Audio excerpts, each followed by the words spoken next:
Thanks for choosing this free Anfield Index podcast.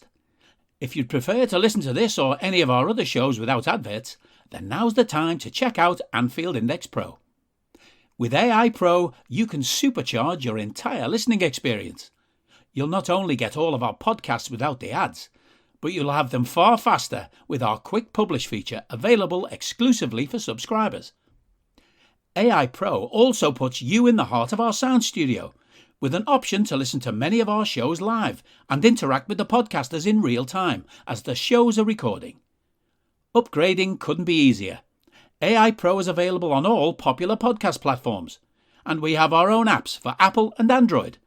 Just head on over to AnfieldIndexPro.com and get started today. Hello and welcome to the Daily Red, your lunchtime catch-up on all things Liverpool FC, except that today we're going to begin by not focusing on Liverpool FC to try and avoid some of the rage that you may have noticed in the last couple of days. What we are going to focus on is the potential for brilliance, the potential for a magnificent storyline, the potential for the return of your favourite niche segment in any podcast going. We could have the return of Pulis Watch.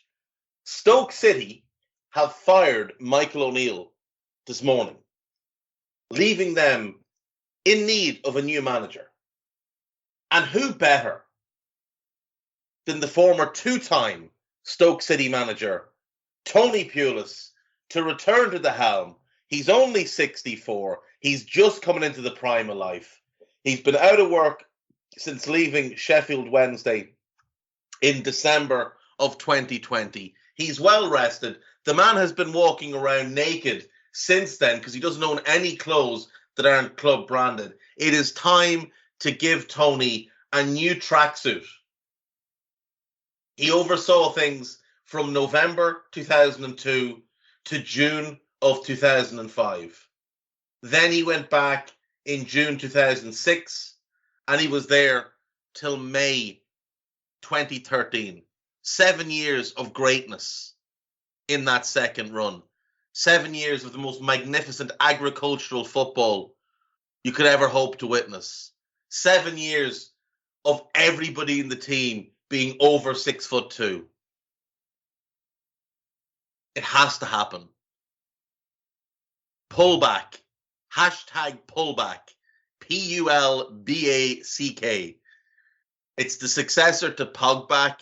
It's similarly shit, but it doesn't have as big a budget, basically. Adidas are not sponsoring this deal. I don't even know who makes the Stoke City kit at the minute. God, I genuinely don't know. Who makes the kit? Here we go. Sponsorship. Oh, made by Macron with sponsorship by Bet365, which I think is the company that actually owns Stoke. The family that own them. Either way, they can throw in a few quid, low-end production, because Tony wouldn't like anything fancy or flash. Myself and Guy will take care of it all. And then we will inflict our fetish of Tony Pulis onto Karl Matchett once again. You know you want to see it. Don't deny it anymore. I see you sitting there thinking, I don't want to see it. I know you want it. Everybody wants to see Tony Pulis back at Stoke. Who would not want to see? Who can you think of that's a better fit for Stoke and everything you think of Stoke than Tony? There's nobody. There's nobody. Let's make this happen. Hashtag pullback. Capital P, lowercase u, lowercase l. Capital B, lowercase ACK. Let's get that trending on Twitter because it has to happen. Stoke fans will be horrified that I'm doing this. Anyway, they'll never know. Don't tell them. Right, let's move on to something else amusing. There is a notion going around that Monday night proved that Lisandro Martinez can play as a central defender in the Premier League. So the other night I saw a tweet that said that Lisandro Martinez won more aerial duels in the United-Liverpool game than Virgil van Dijk. And when I checked that, I realized Van Dijk won 4 of 4, and that was more than what Martinez won. Then I saw a tweet this morning to suggest that Lisandro Martinez has not yet lost an aerial duel in the Premier League. And I thought, well, that's interesting, because his manager hauled him off against Brentford at half-time, and he was poor against Brighton. And I know this because I watched both games. And then I thought, he has to have lost aerial duels, because he was standing next to Salah when Salah scored his goal. He was standing next to Ben Mee when Ben Mee, who was basically sitting down, scored his goal. So I went and I looked. And I used SofaScore because it's just handy to pull up stats like that. Against Brighton, Lisandro Martinez did not lose an aerial duel. The reason he didn't lose one is because he didn't contest a single aerial duel. Did not contest a single aerial duel. So I checked the Brentford game. And I thought, well, he's definitely lost the one to Ben Mee. But I was wrong. He hasn't lost an aerial duel against Brentford. And the reason is he didn't contest a single one. Not one. The Ben Mee one doesn't count because he made no attempt to play the ball. He just let a sitting down Ben Mee head the ball in from a yard out. So in 2 Premier League games, he hadn't contested a single aerial duel. So I looked at the 3rd game, which was against us. He wasn't credited with an aerial duel for the Salah goal because, again, he did not attempt to win the ball. He just stood there.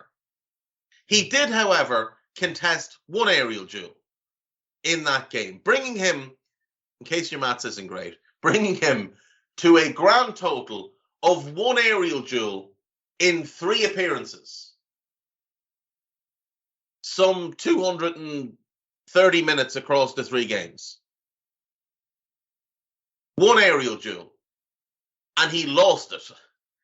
So if you're on social media and you see United fans or whoever saying that Lisandro Martinez is yet to lose an aerial duel, please do me the favor and correct these morons. He is yet to win an aerial duel, and he has only contested 1 while allowing 2 goals to be scored in his area within a yard of him by simply not contesting them. The standards are through the floor. This is Manchester United. This is a club that over the last 40 years had Paul McGrath, one of the greatest centre-backs of all time, Gary Pallister, one of the best English centre-backs ever, Jaap Stam, who before Virgil might have been the best centre-back the Premier League had ever seen, and Nemanja Vidic, who for a period of time was the best centre-back, not just in the Premier League, but arguably in the world. They also had Rio Ferdinand, who they like to greatly overrate. But, you know, they've seen good centre-backs at Old Trafford. Imagine if Virgil had a game where he didn't contest an aerial duel and was beaten for a header that he just didn't bother his backside jumping for. Or was beaten by a fella who was sitting down. We'd be livid.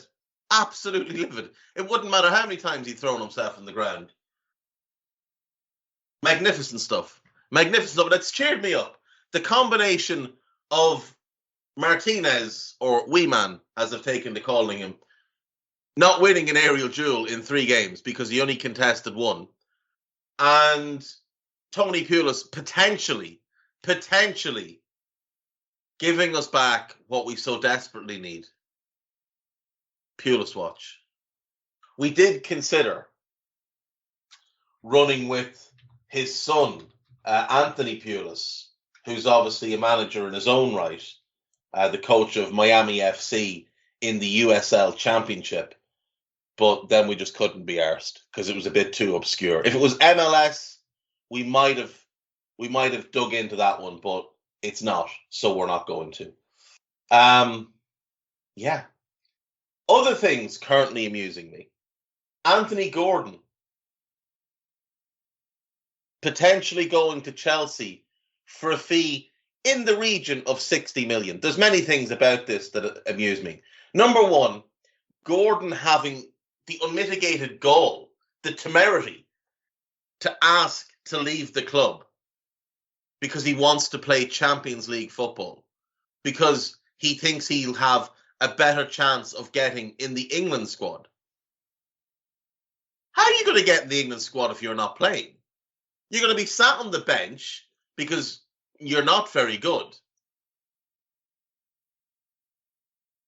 And play in the Champions League? Understand your level, Anthony Gordon. Understand what you are as a player. You are a bottom end of the Premier League player. You have 4 career goals. 4.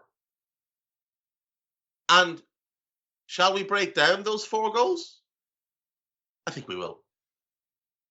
The first goal is a shot from the edge of the box that takes an enormous deflection and goes in. The shot was going to be saved. The second goal is a shot from the edge of the box, which also took an enormous deflection.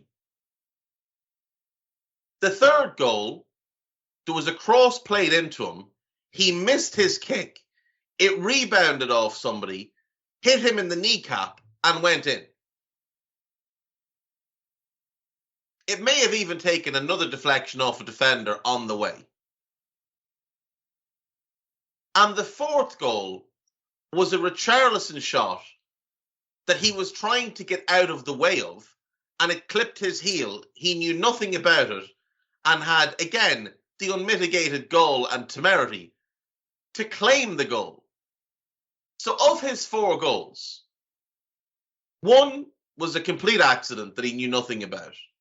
Another may also have been an accident or an own goal. And the other 2 were own goals, put into their own net by opposition defenders. These are the 4 goals that Anthony Gordon has accumulated in his career to date. Now, it would be one thing if Anthony Gordon was 18, because if he was 18 and you were seeing what we've seen from him, you'd be like, okay, fair enough. But he's 21. He made his Premier League debut in the 1920 season. He made his Everton debut in the 17-18 season. He spent a half season on loan at Preston. In his career, he's made 74 appearances and scored 4 goals. And all of them should have been credited to somebody else, bar the one that might have hit his kneecap last. Chelsea being willing to pay so much money for this is incredible. I can only assume that they think he could play as a wing-back, as a backup to Reece James. Because why else would you do this? Like, what's he actually good at? He's got good pace. That's not a footballing attribute. That's a physical attribute. He's not a particularly good passer of the ball. His dribbling is pace-orientated rather than skill-orientated. He just knocks it past people and runs with it. He does have good close control. I'll give him that. He's not a particularly great crosser of the ball. He doesn't appear to have a particularly good shot on him. Like, I'm really not sure what it is that he does well. Like, to the level where you'd pay this type of money for him.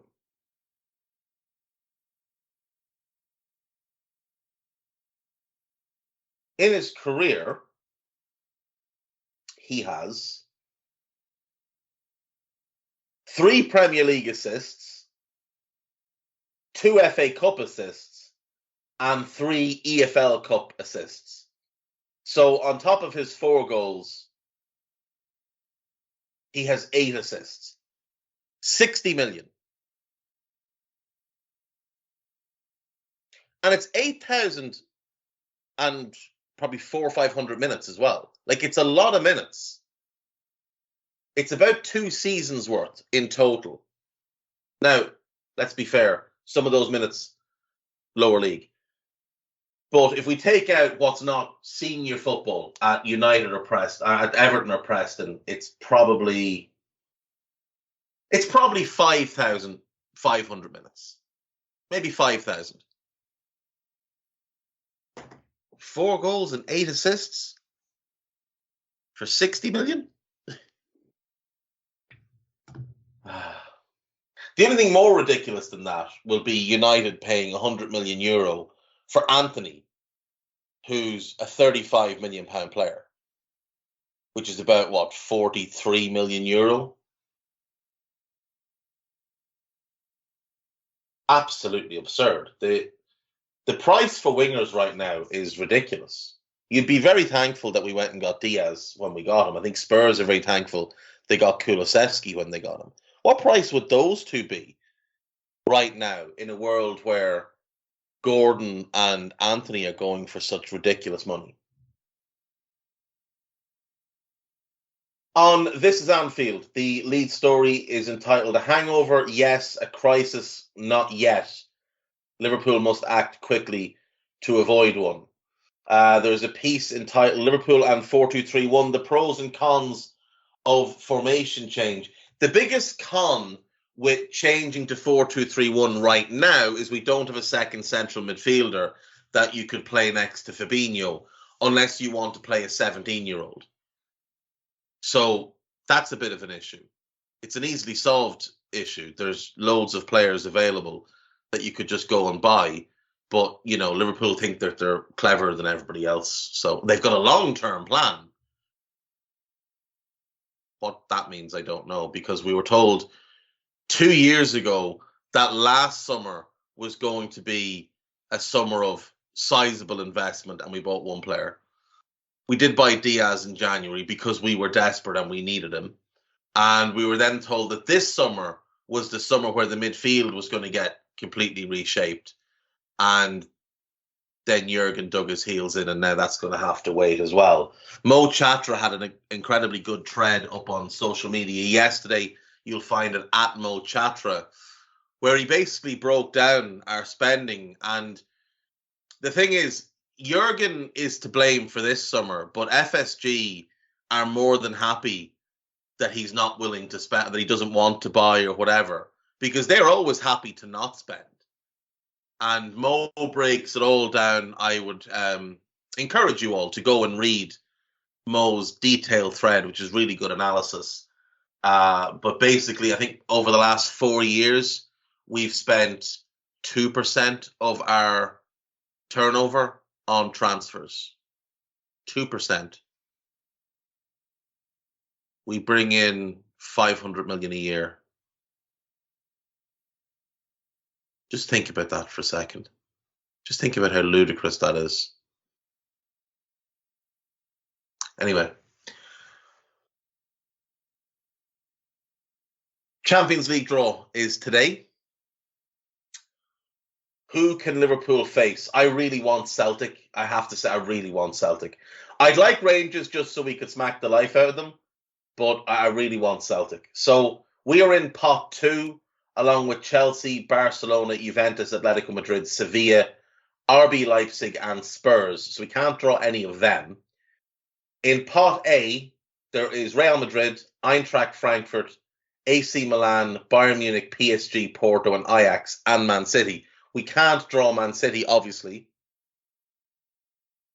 I would very happily take any of the rest. I'd like Milan again, just because it's Milan. Or Ajax, because it's Ajax. The easiest one is Eintracht or Porto, but Porto's a bit boring now. Eintracht could be fun. In fact, Frankfurt's a great city, so it would be a good away for people that will be going to it. But AC would be good. Then in pot 3, it's Dortmund, Salzburg, Shakhtar, Inter, Napoli, Sporting, Bayer Leverkusen, and Benfica. I'd love Sporting out of that one because we haven't had them before in the Champions League, or not, at least not recently. And Klopp might get an upfront look at Manuel Ugarte, who's a really good midfielder that would fit and solve a lot of problems for us, or Leverkusen, because they're a lot of fun and there's a lot of good players in that team. And again, Ezekiel Palacios, and if he's back in time, Florian Wirtz would be really good to get a good look at. Or Benfica again, because Enzo Fernandez could maybe make Klopp fall in love. Dortmund is probably what Klopp would like because of the connection. And then in group or pot 4, it's Marseille, Club Brugge, Celtic, Victoria Plzen, Maccabi Haifa, Rangers, FC Copenhagen, and Dinamo Zagreb. Celtic would be the preference there for me anyway. Though if we got Copenhagen, we could get a good look at our former goalkeeper Kamil Grabara if he's back from injury. But give me Celtic. Give me Benfica, and make Klopp watch Enzo Fernandez twice because I think he will want him after that. And Milan.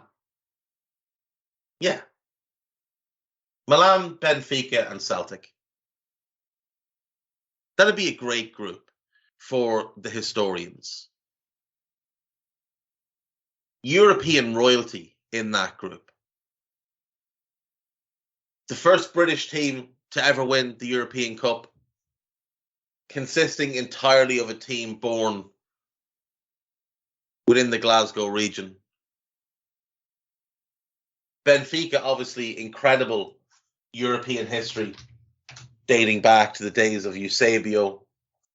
They were, of course, the team that lost to Manchester United when United became the first English team to win the European Cup.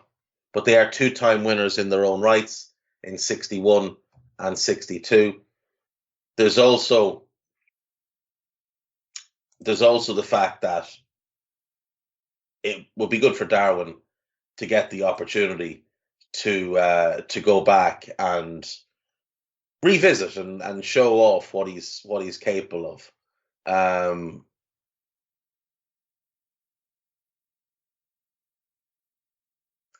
And then you have AC Milan, 7-time winners, and one of the truly great clubs in world football. A club that are to be admired for many, many reasons. Another opportunity for people to go and visit the San Siro if you didn't get to go last year. Yeah, that group would do me nicely. I think it's 3 good aways, one of which is not going to be cost prohibitive to Celtic up to Glasgow. Always a good night out. And then you get Lisbon, you get Milan. 2 great stadiums as well. 3 great stadiums, I should say. 3 great stadiums. Atmospheres will be unbelievable, especially up at Celtic.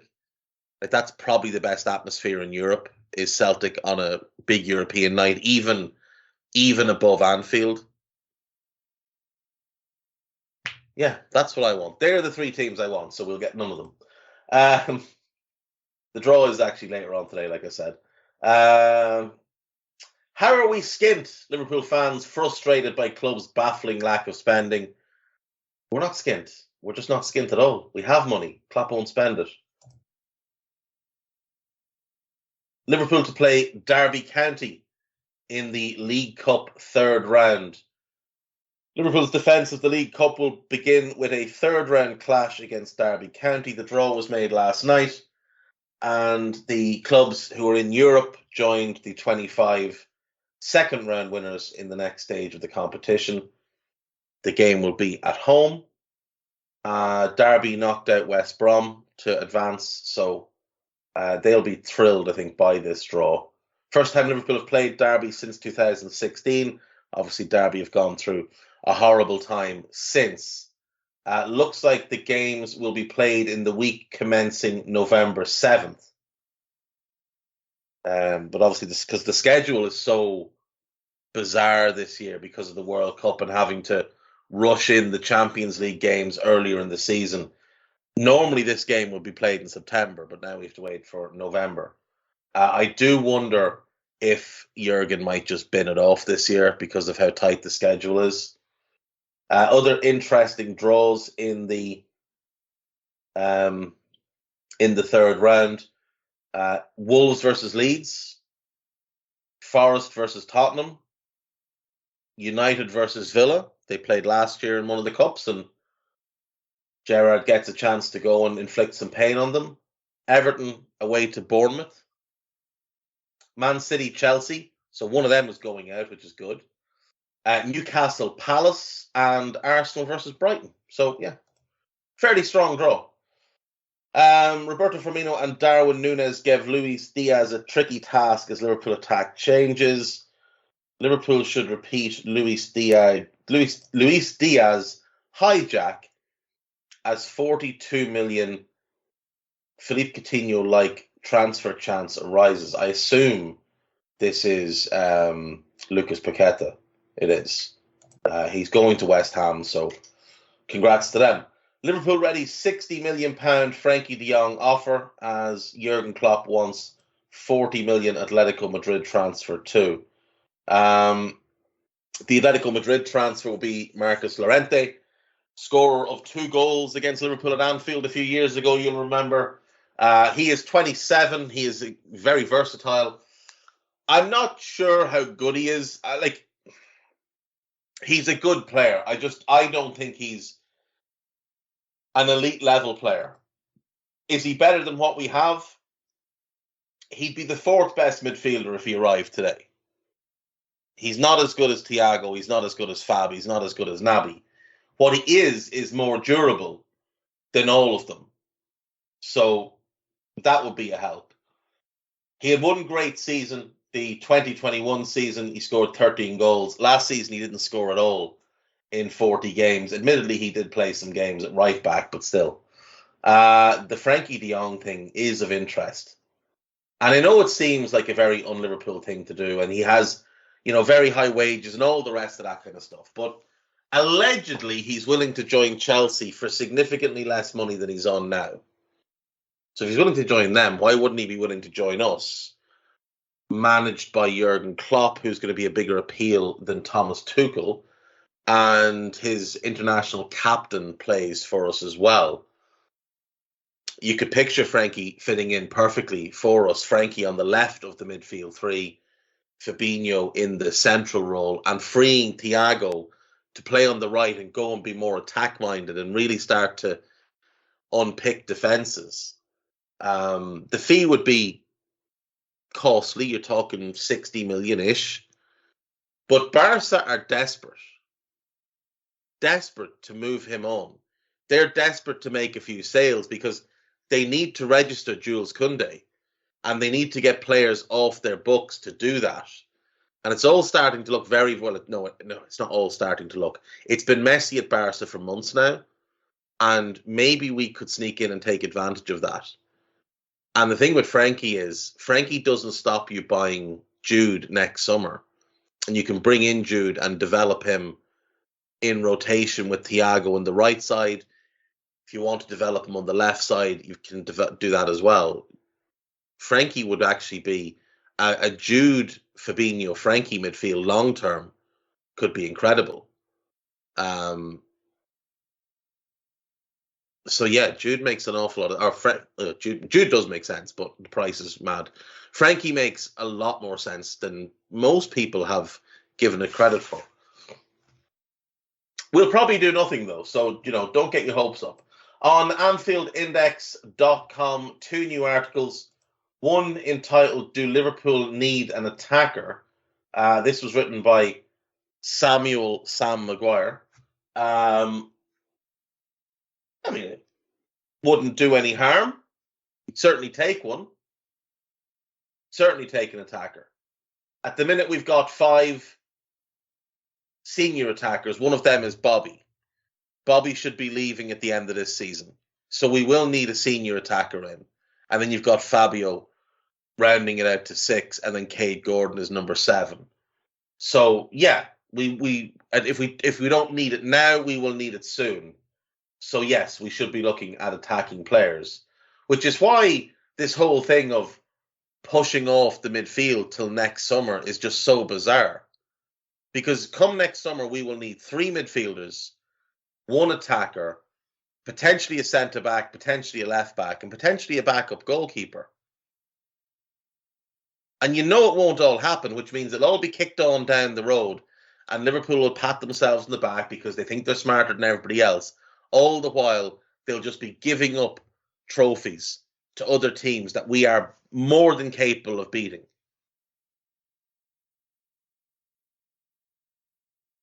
I have a piece up as well. It's the good, the bad, and the ugly from the United game.